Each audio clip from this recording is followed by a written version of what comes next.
جب 11 فروری کو ایک یوٹیوب چینل نے ہندوستان کے کچھ ممتاز صحافیوں کو پھانسی پر لٹکانے کا مطالبہ کرنے والی ویڈیو اپلوڈ کی۔ یہ ویڈیو ہندوستان کی آزاد صحافت کے سر پر لٹکتی وہ ننگی تلوار ہے جو سول سوسائٹی کے لیے بھی خطرے کی گھنٹیاں بجا رہی ہے۔ السلام علیکم، میں بختیار محمود اور آپ دیکھ رہے ہیں وائٹ نیوز۔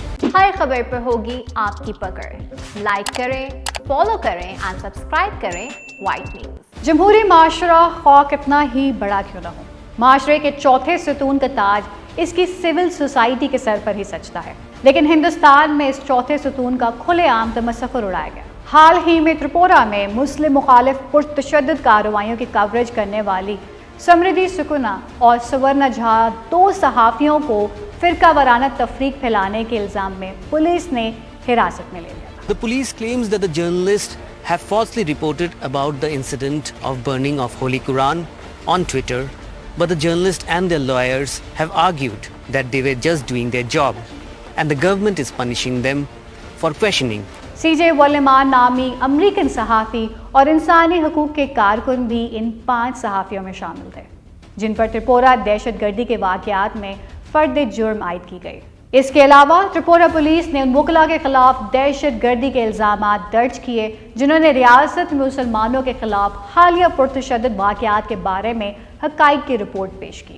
بھارت میں پریس کو ہراساں کرنا اور انہیں نشانہ بنانا اب معمول بن چکا ہے، اور تو اور 2021 میں انہیں اس وقت پستی کے نچلے ترین درجے میں پہنچنے کا شرف بھی حاصل ہوا جب 11 فروری کو ایک یوٹیوب چینل نے ہندوستان کے کچھ ممتاز صحافیوں کو پھانسی پر لٹکانے کا مطالبہ کرنے والی ویڈیو اپلوڈ کی۔ یہ ویڈیو ہندوستان کی آزاد صحافت کے سر پر لٹکتی وہ ننگی تلوار ہے جو سول سوسائٹی کے لیے بھی خطرے کی گھنٹیاں بجا رہی ہے۔ کم از کم 5 سینئر صحافیوں کو پھانسی دینے کے مطالبے کے باوجود اس ویڈیو کو نمایاں صحافی شخصیات نے شیئر کیا، جبکہ پھانسی کا مطالبہ کرنے والے اس شخص کے خلاف کوئی کارروائی نہیں کی گئی۔ YouTube has removed a video from its platform calling for several journalists to be hanged to death for conspiring against the country. Some guy I've never heard of creates a video and says that all of us who were named in this online docket as reporters covering the farmers' protest should be basically executed. We should also be arrested.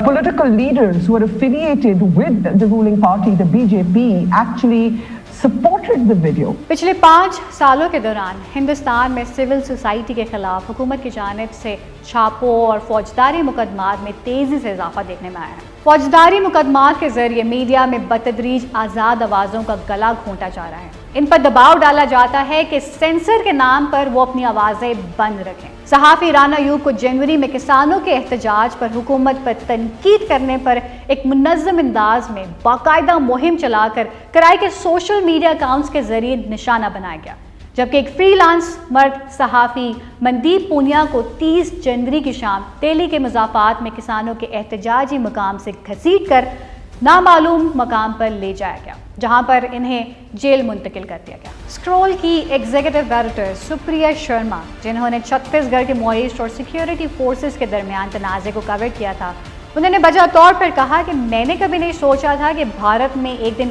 ایسا آئے گا جب ملک میں خوف اور ہراس کی ایسی لہر دوڑے گی کہ ملک کے دارالحکومت میں رپورٹنگ کے لیے جانے والے میرے ساتھی صحافیوں کی جان کو لاحق خطرہ مجھے خوف میں مبتلا کر دے گا۔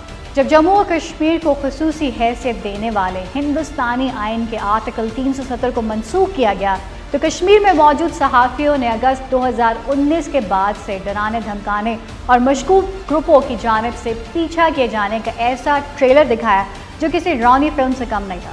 صحافیوں کو دھمکیاں دی گئیں، ان سے بدتمیزی کی گئی، غیر قانونی سرگرمیاں ایکٹ 1967 کے تحت مقدمہ درج کیا گیا۔ کشمیر نریٹر کے ساتھ صحافی آصف سلطان، جن پر UAPA کے تحت الزام لگایا گیا، 27 اگست 2018 سے جیل میں ہیں۔ سری نگر میں مقیم صحافی عاقب جاوید نے جب آرٹیکل 14 میں ٹویٹر صارفین کو پولیس کو دھمکیاں دینے کے بارے میں لکھا تو پولیس نے ان پر تھپڑ برسائے اور خطرناک نتائج کی دھمکیاں دیں۔ جس دن جموں و کشمیر نے پولیس نے انسانی حقوق کے کارکن کو مرکزی ریزرو پولیس فورس سے پوچھ گچھ کرنے کے لیے گرفتار کیا، اجے ڈوول نے تربیت یافتہ پولیس افسران کو بتایا کہ سول سوسائٹی جنگ کی چوتھی سرحد ہے جو بنیادی چوتھے ستون کے برابر ہے۔